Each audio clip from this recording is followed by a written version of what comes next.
ओम अज्ञानतिमिरन्धस्य ज्ञानाञ्जनशलाकया चक्षुरुन्मिलितं येन तस्मै श्रीगुरवे नमः। नमो विष्णुपादाय कृष्णविष्टाय भूतले श्रीमते भक्तिवेदान्त स्वामीति नामिने। नमस्ते सरस्वते देवे गौरवाणी प्रचारिणे निर्विशेष शून्यवादी पाश्चात्य देश तारिणे। जय श्री कृष्ण चैतन्य प्रभु नित्यानंद श्री अद्वैत गदाधर शिवासादि गौर भक्तवृंद। हरे कृष्णा कृष्णा कृष्णा हरे हरे, हरे राम राम राम हरे हरे। तो पिछली बार हमने देखा था जो 6th और 7th चैप्टर है। तो 6th चैप्टर में प्रभुपाद जी ने 6th चैप्टर का नाम है how to discharge devotional service. तो उसमें जो 64 आइटम्स ऑफ डिवोशनल सर्विस है उसको मेंशन किया है। जो 64 अंग है भक्ति के वो रूप गोस्वामी ने बताए हैं। तो जैसा पिछली बार हमने चर्चा किया था ये भी बहुत महत्वपूर्ण है क्योंकि रूप गोस्वामी की कृपा से हमको पता चला कि क्या है जो भक्ति का अंग है। उसमें 20 जो प्रमुख है, 20 प्राइमरी है, 44 एडिशनल है। तो वो 20 में से 18 आइटम्स कुछ 17 चैप्टर में बताए हैं। वो 20 आइटम्स में भी 10 प्रवृत्ति है, 10 निवृत्ति है, डूज एंड डोंट्स। 10 जो चीजें करना चाहिए और 10 जो चीजों को अवॉइड करना चाहिए। तो ये पिछले क्लास में हमने डिस्कशन किया था, इसका थोड़ा मैं रिवाइज कराता हूँ। सबसे पहला था अधो गुरु गुरु पादाश्रय। हमको एक प्रामाणिक गुरु का आश्रय लेना बहुत महत्वपूर्ण है। श्री कृष्ण दीक्षा आदि शिक्षणम, और केवल उनसे दीक्षा नहीं शिक्षा भी। तीसरा विश्रम भेन गुरु सेवा, और बहुत हृदय के साथ हमको गुरु की सेवा करनी चाहिए। तो ये जो 3 है बहुत महत्वपूर्ण है। तो गुरु का आश्रय लेते हैं उसके बाद बाकी सारे 64 अंगों के लिए वो द्वार है। क्यों? क्योंकि गुरु का आश्रय लेने के बाद वो गुरु हमको भगवान की सेवा में कैसे लगना बताते हैं।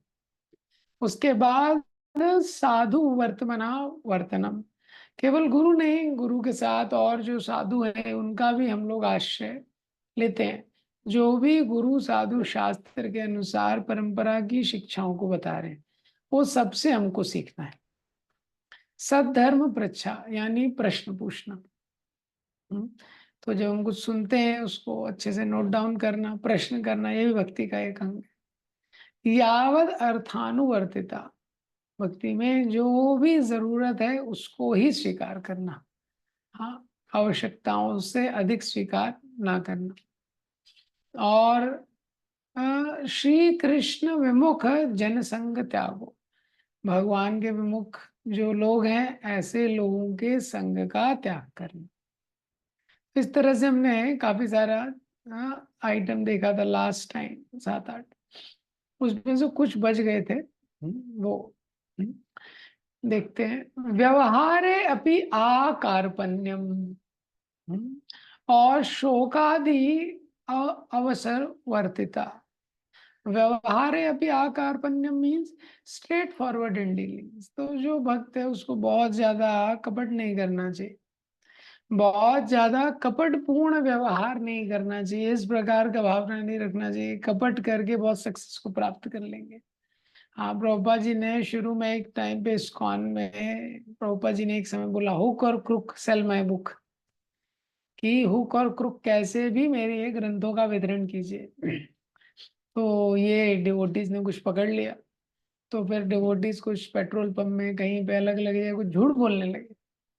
हाँ, प्रभुपा जी ये ग्रंथों का वितरण करने के लिए, जब प्रभुपा जी को पता चला प्रभुपा जी ने बोला नहीं, मैंने वो सिद्धांत के लिए नहीं बोला है।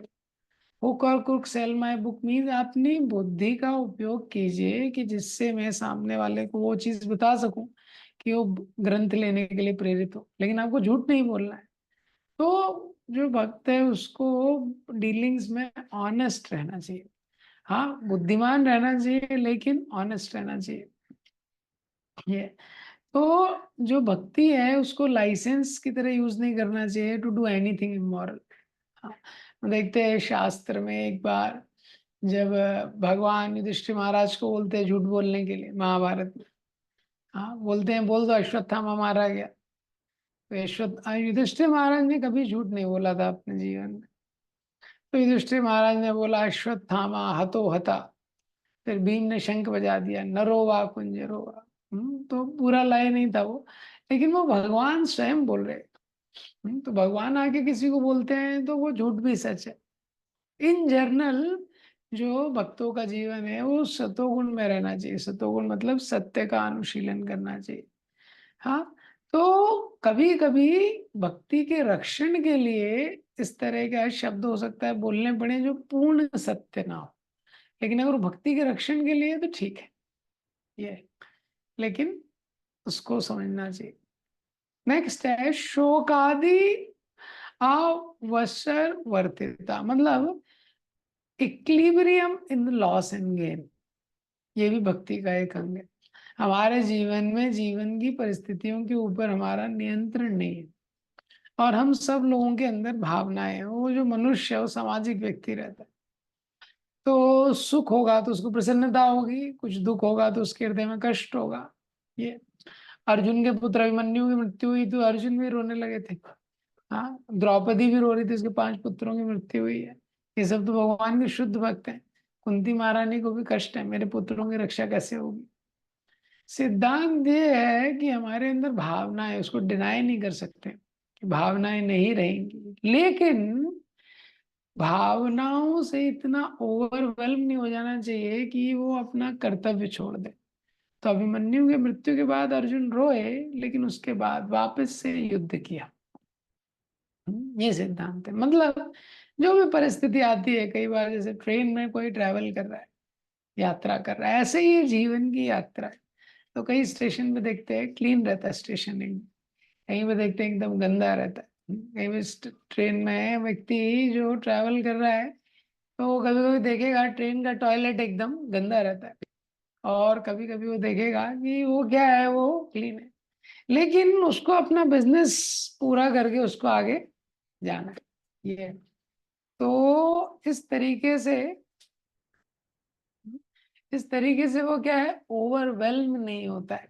हाँ, वो जो सिचुएशन रहती है उसमें वो ओवरवेल्म नहीं होता। ये सिद्धांत है शास्त्रों का कि परिस्थितियां आएंगी, परिस्थितियां जीव को प्रभावित भी करेंगी, लेकिन व्यक्ति अपना कर्तव्य में लगे रहता है। ऐसा नहीं है कि कोई डर्टी स्टेशन है या कोई क्लीन स्टेशन है, दोनों को देखता है, सहन करता है, आगे चलता है। टॉयलेट क्लीन है डर्टी है, यूज करता है, आगे चलता है। ये सिद्धांत। तो not being subjected to lamentation और एक्सट्रीम इमोशंस, ये भक्ति का एक अंग है। जीवन में भी ऐसी परिस्थितियां आ जाती हैं, किसी के जीवन में कष्ट आ जाता है। इस्कॉन में भक्ति राघव महाराज हैं, मायापुर में जब अटैक हुआ था, बहुत सारे डाकुओं ने अटैक किया था। उस समय पे पूरा मायापुर में अभी भी आप देखेंगे चारों तरफ मुस्लिम एरिया है। अब तो पूरे डिवोटी आ गए वहां पे। तो जब डाकुओं ने अटैक किया, बॉम्ब वगैरह भी मंदिर पे डाला था, तो भक्ति राघव महाराज ने युद्ध किया था। तो जब वो शूट करने लगे उनकी, लेकिन एक टांग उसमें टूट गई थी उसी समय। ये लेकिन हम देखते हैं अभी भी प्रभुपाद जी के आंदोलन में कैसे जो भक्ति राघव महाराज लगे हुए हैं। इसका मतलब क्या है कि हम्म, इसका मतलब क्या है कि भक्ति के जीवन में हमारे जीवन में कैसी कैसी परिस्थिति आएगी वो नियंत्रण नहीं कर सकते। कभी अच्छी परिस्थिति, कभी खराब, लेकिन शोक का मतलब क्या है, व्यक्ति कर्तव्य को छोड़ देता है, वो नहीं करना है। ऐसा नहीं है कि कभी जीवन में कुछ दुख आ गया, माला साइड में रख दी, अब चैंटिंग नहीं करनी।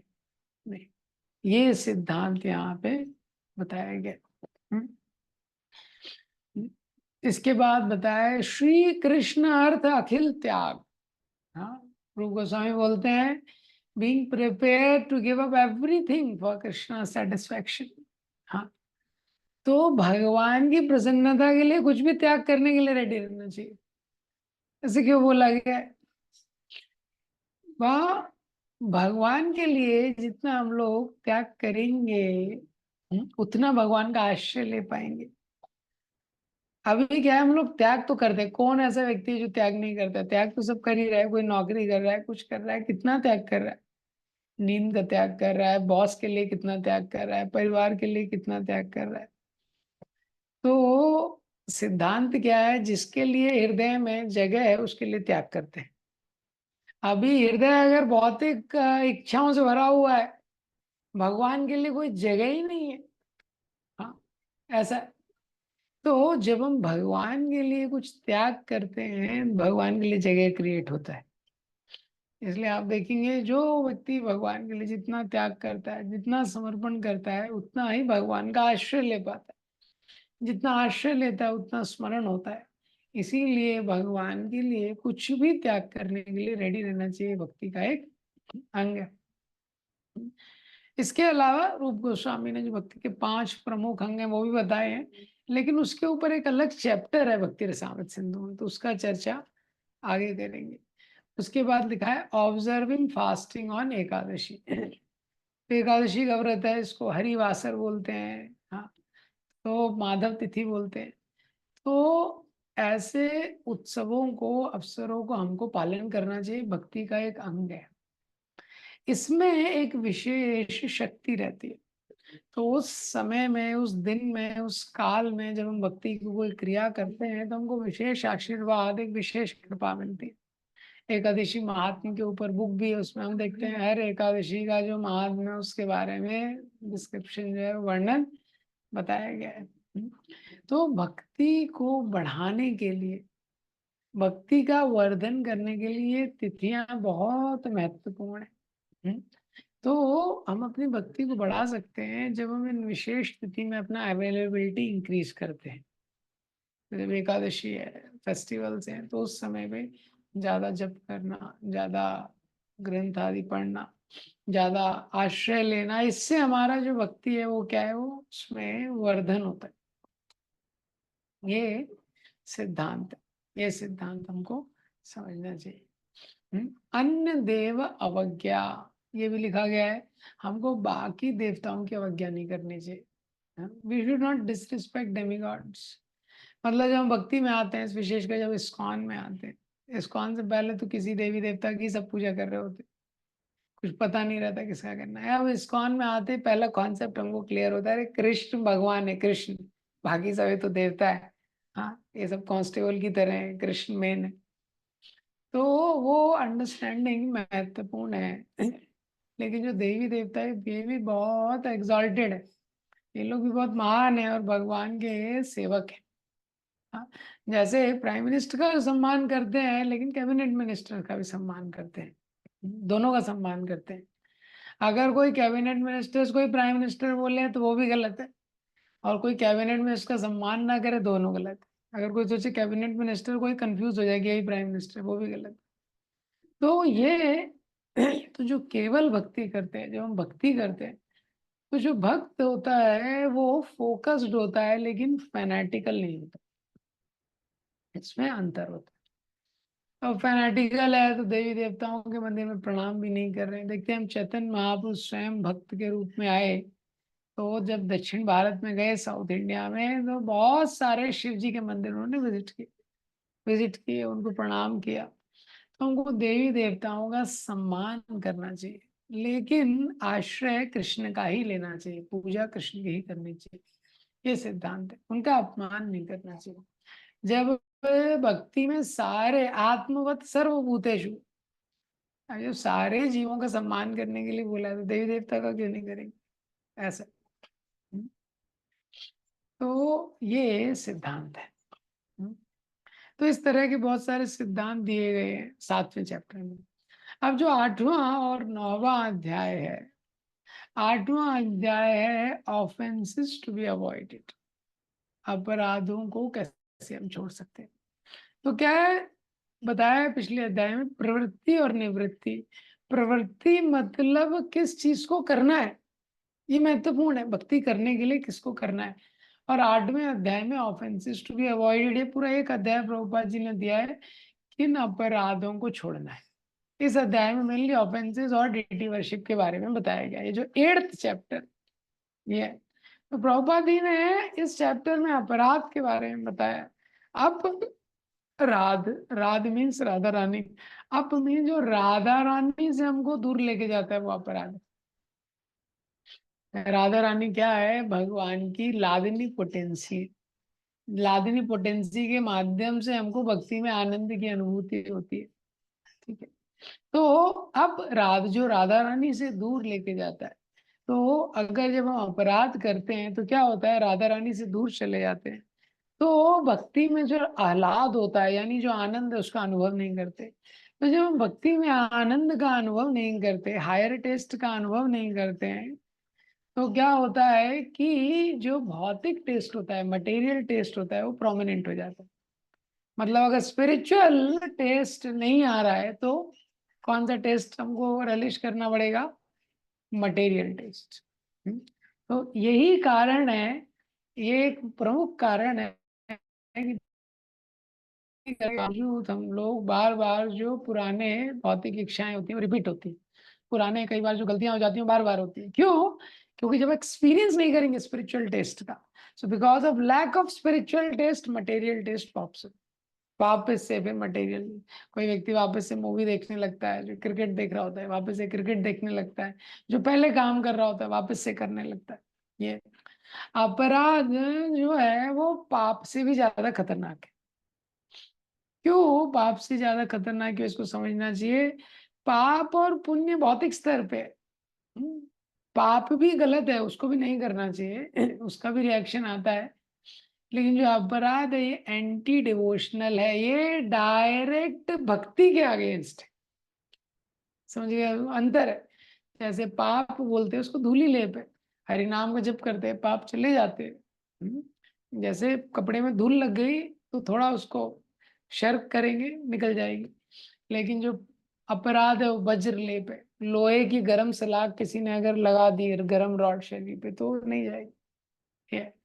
तो व्यक्ति को बहुत ध्यान रखना चाहिए अपराध के प्रति। अपराध का मतलब क्या है? We disrespect that which is suppose to be respected. तो इसलिए हम देखते हैं वैष्णवों के प्रति अपराध होता है, सेवा के प्रति, भगवान के प्रति। मतलब जो सम्मान करना चाहिए जिसका, उसका अपमान करते हैं। क्यों करते हैं अपमान उसका? क्योंकि जो दिव्य है उसको हम भौतिक समझते हैं। इसीलिए बोला है वैष्णवेर जाति बुद्धि गुरुषु नरमति। हाँ, कि विग्रह को साधारण मूर्ति समझना, गुरु को साधारण मनुष्य समझना, वैष्णवों को साधारण समझना, वैष्णवों में जाति बुद्धि करना है, ब्राह्मण वैष्णव है, क्षत्रिय वैष्णव है, ये सब अपराध है। तो जो दिव्य है हम उसको साधारण समझते हैं, इसके कारण हम लोग अपराध करते हैं। ये तो इस अध्याय में बहुत सारे अपराध बताए गए, मेनली डीटीज के रिगार्डिंग बताए गए अपराध। तो अपराध महत्वपूर्ण चीज है, अपराधों से बचना। इसलिए प्रभुपाद जी ने हर इस्कॉन मंदिर में डेली अपराध को रिसाइटेशन करने के लिए बोला है। जैसे हम डीटीज के फ्रंट में जाते हैं तो बोला गया है भगवान के सामने जाते हैं बहुत तेज नहीं चिल्लाना चाहिए, या भगवान के सामने किसी और का गुणगान नहीं करना चाहिए, भगवान का ही गुणगान होना चाहिए। तो भगवान के सामने तेज नहीं बोलना चाहिए, ये सिद्धांत है सम्मान के लिए। मतलब हम घर में भी जैसे कोई वरिष्ठ व्यक्ति आता है तो हम उसके सामने चिल्लाते नहीं है, हाँ वो मर्यादा नहीं है। बेसिक सिद्धांत क्या है? जब भी भगवान के सामने आते हैं we should be at our best behaviour. कई बार तो लोग भगवान का जो रूम है वहीं से चिल्ला के बताते हैं सब। ये सिद्धांत है, डीटी के प्रति अपराध करते हैं। तो विग्रह अगर घर पे रखा है तो कैसे उसको ट्रीट करना चाहिए? ये घर का मालिक है, ऐसे विग्रह को ट्रीट करना होता है। और जब विग्रहों को मंदिर में स्थापित किया जाता है तो उनकी यह सम्मान होता है राजा की तरह। We treat lordships like the king. तो अगर ये बेसिक प्रिंसिपल हम समझ जाएंगे कि रिस्पेक्टफुल रहना इंपॉर्टेंट है, हम्म, तो भगवान की स्थिति को समझते हैं तो ऑफेंसेस को अवॉइड कर पाते हैं। इसी तरह प्रभुपाद जी ने लिखा है कि प्रणाम करना, इसमें हाँ भगवान को प्रणाम करना चाहिए। प्रणाम करते हैं, स्पिरिचुअल मास्टर को प्रणाम करते हैं तो प्रणति मंत्र बोलना चाहिए उनका। प्रणति मंत्र थोड़ा सुनाई देना चाहिए, एटलीस्ट जो व्यक्ति बोल रहा है उसको सुनाई देना चाहिए। ये जैसे ही गुरु को देखते हैं तो गुरु के लिए भी ये, जैसे ही आध्यात्मिक गुरु को देखते हैं प्रणाम करना चाहिए और उनका कुछ प्रशंसा भी करना चाहिए, ये भी एक सिद्धांत।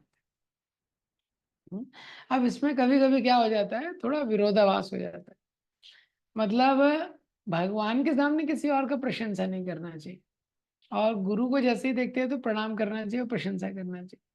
तो अगर गुरु टेम्पल हॉल में दिख गए तो क्या करेगा व्यक्ति, ऐसा है। तो इसमें क्या है कि भगवान जो है वो व्यक्ति का जो भाव है उसको देखते हैं, ये सिद्धांत। हाँ, तो इन जनरल है, गुरु का अगर वो नहीं भी प्रशंसा कर रहा है, उसने प्रणाम कर दिया भगवान तो भी ठीक है। और अगर उसने गुरु को आप प्रशंसा भी कर दिया भगवान के भक्त के रूप में, तो उसमें भी कोई अपराध नहीं। ये सिद्धांत बनाए गए हैं ताकि क्या है, व्यक्ति भगवान के प्रति एक मर्यादा रखे। हाँ, वो भगवान को भगवान की तरह ट्रीट कर सके। जैसे इसमें एक सिद्धांत बताया गया है, प्रभुपाद जी इस अध्याय में बताते हैं, किसी के घर में अगर किसी की मृत्यु होती है तो विग्रहों के सामने नहीं जाना चाहिए। तो शास्त्र में बोलते हैं टेम्पल नहीं जाना चाहिए।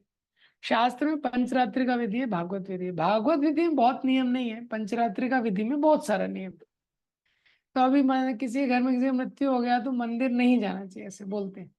हालांकि मेनली ये जो सिद्धांत है ये पुजारी के लिए, कि विग्रह के गर्भगृह में नहीं जाना चाहिए। क्योंकि अगर किसी का मृत्यु हो गया तो भगवान का आश्रय और ज्यादा चाहिए उसको, वो तो उसको भगवान का शेल्टर लेना है। तो यहाँ पे सिद्धांत क्या है, सिद्धांत ये है कि जब भी हम भगवान की सेवा करते हैं तो भगवान के लिए हमारी जो चेतना है वो पूरी तरह से अवेलेबल रहनी चाहिए। तो जो पुजारी है, जब वो भगवान का विग्रह का पूजा करने जा रहा है तो पूरी तरह से अवेलेबल रहना चाहिए भगवान की पूजा करने के लिए। इसीलिए पुजारी के लिए बहुत सारे शुद्धिकरण है। हाँ, अर्चन करता है, आचमन करता है, शरीर को शुद्ध करता है। जिस तरह शरीर शुद्ध है इसी तरह उसका मन भी शुद्ध होना चाहिए, ऐसा बताते हैं। झगड़ा करके कोई ऑल्टर में नहीं आना चाहिए। किसी से झगड़ा हो गया अभी ऑल्टर में आ गया, नहीं, वो अपराध है। क्यों? क्योंकि उसका मन फिर कहीं और रहेगा। तो इसी तरह जैसे फिजिकल कंटामिनेशन होता है, इमोशनल कंटामिनेशन भी होता है। तो अगर किसी के घर में किसी की मृत्यु हो गई, कुछ हो गई, तो वो क्या इमोशनली वो कहीं और रहेगा। इसीलिए बोलते हैं कि उसको गर्भगृह में नहीं जाना चाहिए। तो फिजिकल कंटामिनेशन भी रहता है और इमोशनल भी, भावना के स्तर पे भी। हाँ, अगर फिर भी किसी को उस समय आना है मंदिर में तो मंदिर में आ सकता है। मंदिर के मेन हॉल में ना आए, मंदिर में आ जाए, मंदिर में किसी भक्त से मिलना है मिल सकता है, इस तरह से। ये तो ये सिद्धांत है। ये तो ये सिद्धांत है जिससे कि हम लोग ज्यादा कॉन्शियस रहे भगवान की सेवा के लिए, इस तरह से। तो हम चैतन्य महाप्रभु को देखते हैं, अलग, ये चैतन्य महाप्रभु थे तो श्रीवास पंडित के तो पुत्र की मृत्यु हो गई थी। तो मृत्यु के बाद तो विग्रह का दर्शन करने नहीं जाना चाहिए। लेकिन चैतन्य महाप्रभु तो वही घर में हरिनाम संकीर्तन कर रहे थे जहाँ श्रीवास के पुत्र की मृत्यु हुई थी। और वो हरिनाम संकीर्तन कई समय तक चलते रहा। हाँ, और श्रीवास के पुत्र की मृत्यु हुई, चैतन्य महाप्रभु उसको आए, उसको जीवित किया, वो सब लीला हम देखते हैं। तो सिद्धांत इसमें बताए गए हैं, basically offences to be avoided इस अध्याय में, कि हम नियम का पालन करते हैं जिससे ज्यादा कॉन्शियस रहे भगवान की सेवा करने में। ये ज्यादा से ज्यादा हम लोग कॉन्शियस रहे, ये तो हमको अपराध नहीं करना चाहिए। ये तो पंचरात्रि का विधि है, उसमें बहुत नियम है। भागवत विधि में भी नियम है। जैसे भागवत विधि में हरिनाम का जप करते हैं, हरिनाम के जप में भी 10 अपराध है। हरिनाम जो है वो विग्रह से ज्यादा कृपालु है, क्योंकि विग्रह की सेवा करनी है तो ब्राह्मण होना चाहिए, मंदिर में ही विग्रह की सेवा हो सकती है, बहुत सारी चीजें। लेकिन जो होली नेम है ये पोर्टेबल फॉर्म ऑफ कृष्ण है, आप कहीं पे भी हरिनाम का जप कर सकते हैं। विग्रहों के लिए बहुत सारे नियम है, उसका ध्यान रखना चाहिए। विग्रहों को आप कहीं इधर उधर नहीं ले जा सकते, हरिनाम कहीं भी कर सकते हैं। प्रभुपाद जी एक सेंटर में थे पहले, तो वहां पे जगन्नाथ बलदेव सुभद्रा के विग्रह थे। प्रभुपाद जी थे सुबह के बाद शाम को, प्रभुपाद जी वहां पे आए सेंटर पे, देखा तो विग्रह नहीं है। प्रभुपाद जी बोले विग्रह कहाँ गए? तो भक्तों ने बोला अरे थोड़ा घुमाने लेके गए हैं जगन्नाथ बलदेव सुभद्रा गार्डन में। तो प्रभुपाद जी ने चेस्टाइज किया, प्रभुपाद जी ने बोला अरे विग्रह एक बार आ गए, स्थापित हो गए ऐसे, और भक्त उनको लेके गए थे और गार्डन में नीचे ही रख दिया था। जैसे वो बैठे थे नीचे, जगन्नाथ बलदेव सुभद्रा को भी नीचे रख दिया था। तो प्रभुपाद जी ने बोला विग्रह को स्थापित करके ऐसा नहीं कर सकते। हाँ, तो ऑफेंसेस रहते, ऑफेंसेस डीटीज के प्रति बहुत ध्यान रखना चाहिए। तो ऑफेंसेस हमारी भक्ति को बहुत स्लो कर देते हैं, इसीलिए हरिनाम के प्रति भी 10 अपराध होते हैं। हरिनाम भी अगर कोई सोचे मैं हरिनाम करूं, और हरिनाम तो करूंगा, हरिनाम के में बहुत सारे श्लोक, इसे एक श्लोक है, यावत कर्तुम न शक्नोति पातकम पातकी नरा। एक हरिनाम लेने से इतना पाप कट जाता है जितना आदमी प्रयास करके भी नहीं कर सकता। तो कोई सोचेगा भाई ये तो अच्छा कॉन्ट्रैक्ट है। हाँ, जब एक हरिनाम से इतना पाप कट जाता है जितना मैं कर ही नहीं सकता, तो पहले पाप ही कर लेता हूँ। हाँ, बाद में एक हरिनाम ले लूंगा। तो ये सिद्धांत नाम, हाँ, नामनो बलाद यस्य ही पाप बुद्धि, ये एक दूसरा सिद्धांत है। भगवान गीता में बोलते हैं छलताम छलताम छलम छलयताम अस्मि, I am the cheater among the cheat. ये सारे जो सिद्धांत शास्त्रों में बताए गए हैं, हाँ, जैसे 64 प्रिंसिपल हैं, पॉजिटिव चीजें करनी है, या शास्त्रों में जो बताया ये करेंगे ये मिलेगा, एक बार हरि नाम लेंगे इतना पाप कट जाएगा, एक बार भगवान का दर्शन करेंगे कभी जन्म नहीं लेना पड़ेगा। प्रोमिसेस जो शास्त्रों में दिए गए हैं, जो प्रोमिसेस बताए गए हैं, वो एग्जेजरेशन नहीं है, वो सत्य है। हाँ, लेकिन ये भगवान का मूड बता रहा है, they are indication of Krishna's merciful heart. ये भगवान के हृदय में कितनी दया है वो बता रहा है कि भगवान कितना हमको हेल्प करने के लिए आतुर है।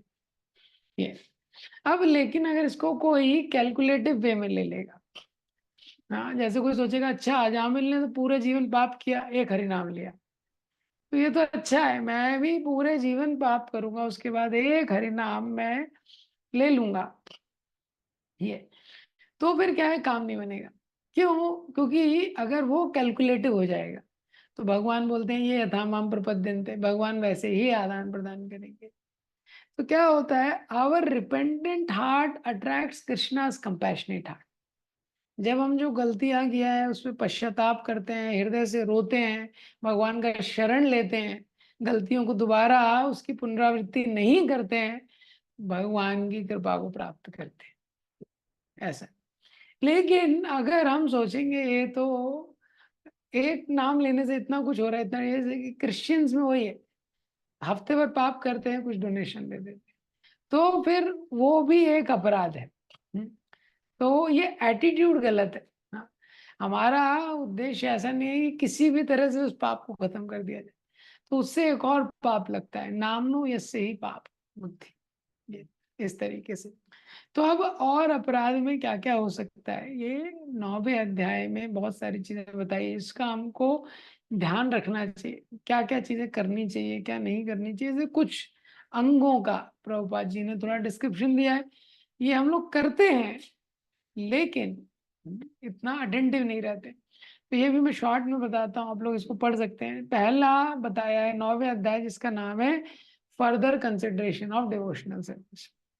पहला बताया ब्लास्फेमी, हमको किसी का भी भक्तों का वैष्णव निंदा सुनना नहीं चाहिए, भगवान का निंदा नहीं सुनना चाहिए। चौथे स्कंद में हम देखते हैं सती का उदाहरण है, माता सती ने अपने शरीर, तो अगर निंदा सुनते हैं तो क्या, निंदा अगर कोई करे तो क्या करना चाहिए, या तो उसको डिफीट कर दें, हाँ, उसको हरा दें, हाँ, क्लैरिफाई करें, या तो जीवा को काट दें या सुसाइड कर लें, जो तीसरा उस स्थान से चले जाएं। तो पहला और तीसरा हमको कर सकते हैं, दूसरा सती माता ने किया था, हमको करने की आवश्यकता नहीं है। जैसे शिशुपाल राजसू यज्ञ में भगवान कृष्ण की इतनी निंदा कर रहा था तो बहुत सारे राजा उठ के ही चले गए, ये ये सिद्धांत है। अगर किसी को कंफ्यूजन है तो क्लैरिफाई कर सकते हैं, कोई व्यक्ति है इस्कॉन की निंदा करता है और किसी चीज की, यूट्यूब में आजकल इतना सारा चीज आता है, इंटरनेट से भी हमको थोड़ा सावधान रहना चाहिए। एक बार हमारे मन में हृदय में अगर वैष्णव निंदा प्रवेश कर जाती है तो भक्ति को अफेक्ट करती है ये। तो अगर कुछ क्लैरिफाई करना है कुछ वरिष्ठ भक्तों से क्लैरिफाई कर सकते हैं। ये है, लेकिन कुछ निंदा उसको पढ़ना नहीं चाहिए, ना उसको सुनना चाहिए। तो और इस्कॉन में विशेषकर हमको ये समझना चाहिए, बड़ी संस्था है, बहुत सारे देश विदेश के इसमें भक्त हैं, तो इसमें अलग अलग प्रकार के लोग हैं, तो निश्चित रूप से इसमें भी छोटा बड़ा कुछ प्रॉब्लम रहेगा। लेकिन हमको क्या समझना चाहिए कि प्रभुपाद जी ने जो सिद्धांत दिए हैं बहुत शुद्ध हैं, जितने स्तर तक मैं उसका पालन कर रहा हूँ मुझे बेनिफिट हुआ है, मैं और पालन करूंगा और बेनिफिट होगा। और इस्कॉन में बहुत सारे शुद्ध भक्त हैं, बहुत सारे अच्छे भक्त भी हैं जो हम देखते हैं, जिनसे हम सीख सकते हैं। ये सिद्धांत पकड़ के हमको चलना चाहिए। ये नहीं तो कोई अगर ब्लास्फेमी पढ़ता है, बहुत सारी ब्लास्फेमस वेबसाइट्स भी हैं, उसमें कोई जाता है, ऐसे बहुत भक्त हैं जिनको थोड़े बहुत को हम लोग भी जानते हैं, जो भक्ति छोड़ दिए केवल ब्लास्फेमी को पढ़ के। ये इसके बाद ये जो 9वां अध्याय है, इसमें प्रभुपाद जी बताते हैं तिलक की क्या महिमा है। आप लोग ये पढ़िएगा, तिलक लगाने की क्या महिमा है। ये जो तुलसी माला हम लोग पहनते हैं, जो तुलसी माला पहनता है उसको यमराज नहीं स्पर्श, उसकी क्या महिमा है। जो माला भगवान को जो माला अर्पण होती है, वो माला की क्या महिमा है। हम देखते हैं कभी मंदिर में जाते हैं, पुजारी हमको फ्लावर गार्लैंड दे देता है, हाँ, तो उसकी क्या महिमा है। भगवान के सामने नृत्य करने का क्या महिमा है। ये सारे अलग अलग पुराणों से उन्होंने बताया है। भगवान को दंडवत करने की क्या महिमा है। हाँ, और भगवान का परिक्रमा करना, कुछ लोग मंदिर में आते हैं 3 बार भगवान की परिक्रमा करते हैं, उसकी क्या महिमा है। भगवान की आरती करना, वर्शिप करना, हाँ, संकीर्तन करना, भगवान के लिए कीर्तन करना, ये सब नाम जप, ये सब चीज बताई गई है इस चैप्टर में। ये सब क्योंकि आप लोग पढ़े हुए हैं तो इसमें बहुत डिटेल में मैं नहीं जा रहा।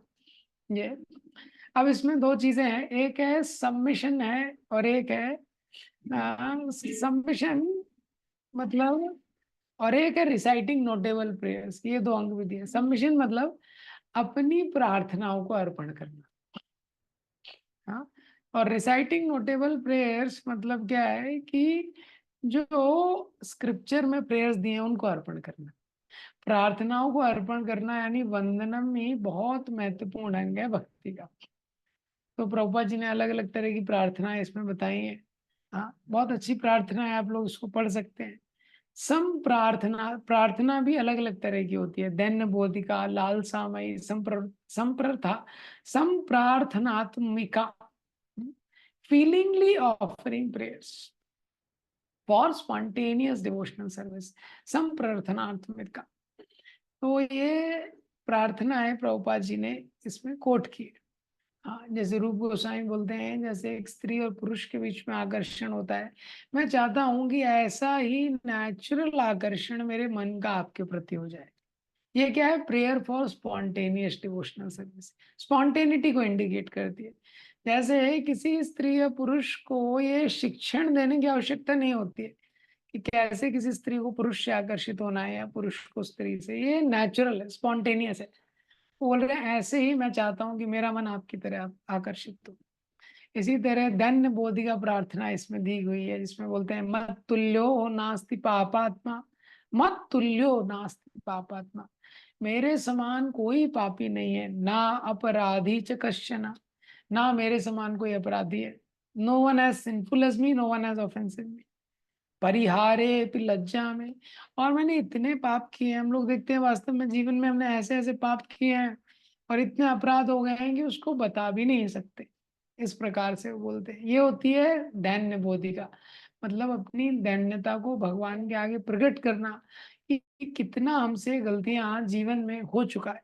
जैसे भक्तिनाथ ठाकुर बोलते हैं, आमार जीवन सदा पापे रत, नहीं एक पुण्य लेशा, मेरे जीवन में पाप ही पाप है, कोई भी पुण्य का लेश भी नहीं। इस प्रकार से जो प्रार्थनाओं के बारे में यहाँ पे बताया गया, जो प्रार्थनाएं बहुत महत्वपूर्ण होती हैं भगवान से हमारे संबंध को स्थापित करने के लिए। प्रार्थनाएं बहुत महत्वपूर्ण होती है भगवान से अपने संबंध को स्थापित करने के लिए। सिद्धांत क्या है, जब भी जैसे हम किसी व्यक्ति से संबंध बनाते हैं, संबंध की स्टार्टिंग कहाँ से होती है, उससे कुछ चर्चा शुरू होती है, उससे कुछ बात करना शुरू करते हैं ना, किसी व्यक्ति से कुछ बात करते हैं, धीरे धीरे संबंध डेवलप होता है। हाँ, कुछ बात करते हैं, कुछ सुनते हैं। ऐसे ही जब कृष्ण से बात करते हैं, भगवान से कुछ बात करते हैं, उनके सामने बैठते हैं, उसके लिए प्रार्थना है। जैसे जैसे प्रार्थनाएं अर्पण करते हैं भगवान से, हमारा जो संबंध है स्थापित होता है। तो इसको और थोड़ा डिटेल में ये नेक्स्ट क्लास में डिस्कस करेंगे। श्रील प्रभुपाद।